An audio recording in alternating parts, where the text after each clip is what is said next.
As Kyle mentioned, I am an expert on breathing, mostly because I've done it my whole life. But I suppose you've done this too. So that makes you experts at breathing as well. However, the fascinating thing is we've been doing this breathing thing most of our lives without even thinking about it. Would you agree? Mm-hmm. Well, today, I am going to make you think about it by giving you a few ways to breathe.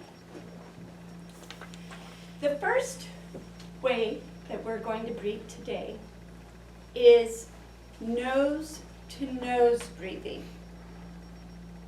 And I want all of you to practice this with me. After all, it's a demonstration talk. We need some participation.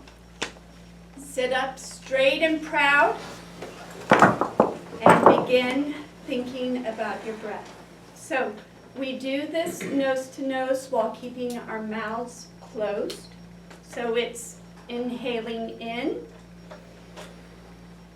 and exhaling out. Let's keep doing that.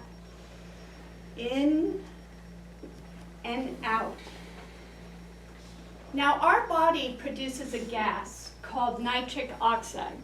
I know it produces a lot of gas, but this one is odor-free. Thank God, because it's in our nasal passages. And as we breathe through our nostrils, we are activating this gas. And it helps us dilate our blood vessels and increase blood flow. Would you agree, doctor? I'm listening. You're listening? Okay. And breathing. So how's that going? Would you say that that's not usually how you breathe? Yes. Yes. Now, for people in martial arts, or if you do yoga, Tai Chi, Qigong, they do this type of breathing to help energize the body. And a lot of times they'll do it rapidly. So it kind of is like this. Now, if you're in a class with everybody doing that, I guess it's okay. But it's not something that we would walk around doing. However, if you practice that, and you can do it at home by yourself, it does energize the body and you'll feel your chi or energy rising. So that's the first way to breathe, where you have to think about it a little bit. The second way is nose to mouth breathing. So let's practice this one. First, we breathe in through our nose and breathe out through our mouth. This one feels a little bit more natural, right?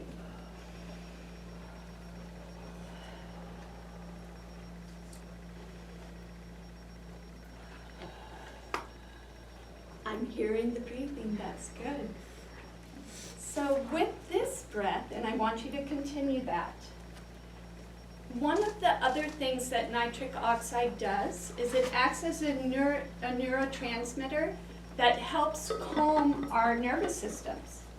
And so when we breathe in through our nose and out through our mouth, we are activating that neurotransmitter quality that actually calms us. Do you feel the difference with that breath? Do some of you feel more calm from breathing in the nose and out from the mouth? Good. So now that you're more mellow, we're going to make it a little more complicated and do what I call a pull-in breath. And it's really an ab exercise, an abdominal exercise. We're going to involve our abdominal muscles. So you can put your hands on your abdomen if you'd like. What we are going to do is continue the in through our nose, out through our mouth method of breathing. But as we blow out, we are pulling our abdomen in.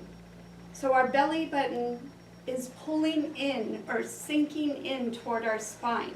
So practice that a little bit. I want you to think that your abdomen is like a proud balloon, especially when we're inhaling. So fill that abdomen up. Make it big.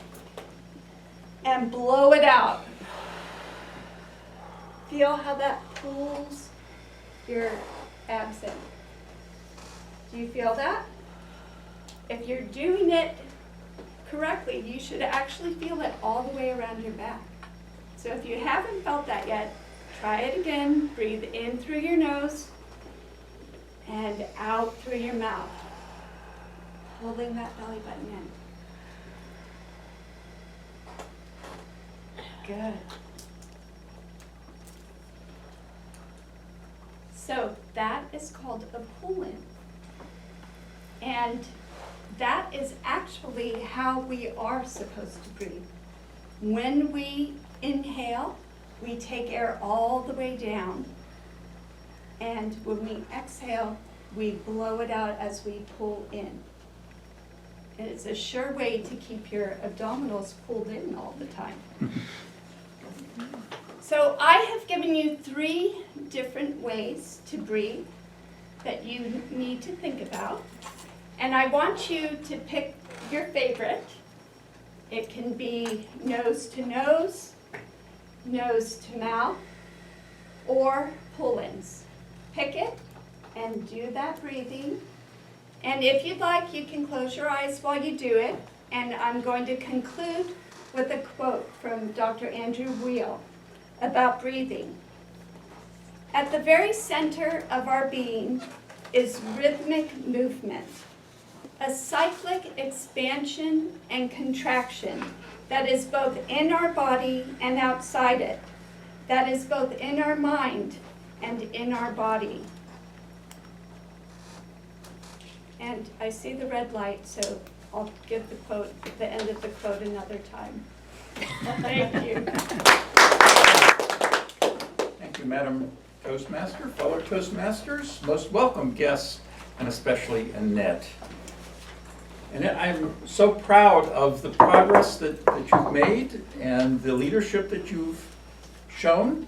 Annette is working through the Legacy Manual. Now, this paper stuff is going the way of flip phones because if you choose to join now, then you will be in a slightly different educational process. Toastmasters is transitioning, but nevertheless, for the remainder of the year, those of us who started with this old-fashioned paper stuff are allowed to complete it. And they have these advanced manuals which focus on a particular aspect. This one is called Speaking to Inform, and the different projects are about different ways of informing. This particular project, called Don't Forget to Breathe, is a demonstration talk. So the purpose of the speech is to demonstrate something. When I've done this, I've either done like a musical instrument or some other type of thing.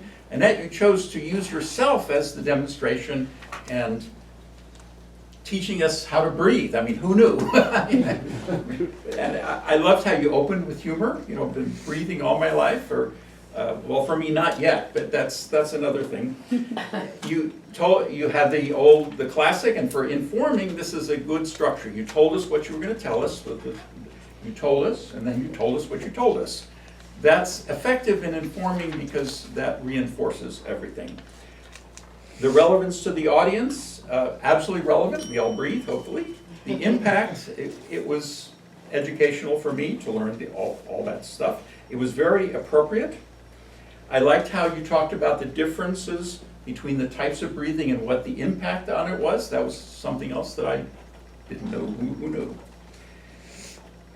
In terms of using the area, you use the whole space here. This isn't the most appealing stage area, but you used it. You were here, you addressed every part of the audience. You didn't use notes. That was very effective. Now, what could you have done differently? It was a tremendously effective one, and it's a challenge to come up with suggestions. You were effective when you came and you had a very solid stance here and here, but the movement in between, now this is just kind of a subtle point, is that maybe be a little bit more purposeful. So it's like solid stance, purposeful movement, right? Because there was a little bit of swaying, but then solid there. And then the other has to do with time. You know, we're all time challenged. I'm time challenged. I'm seeing the lights there. But it's not red yet, so I have a little more time. I can say a bit more. Yeah, I thought your conclusion was very effective. Just on a personal note, when we were living in Tucson, my wife worked at the Arizona University Hospital where Andrew Weil was located, and she actually met him on several occasions. So he's a wonderful gentleman. Thank you for that quote, and thank you for your information. Madam Clerk.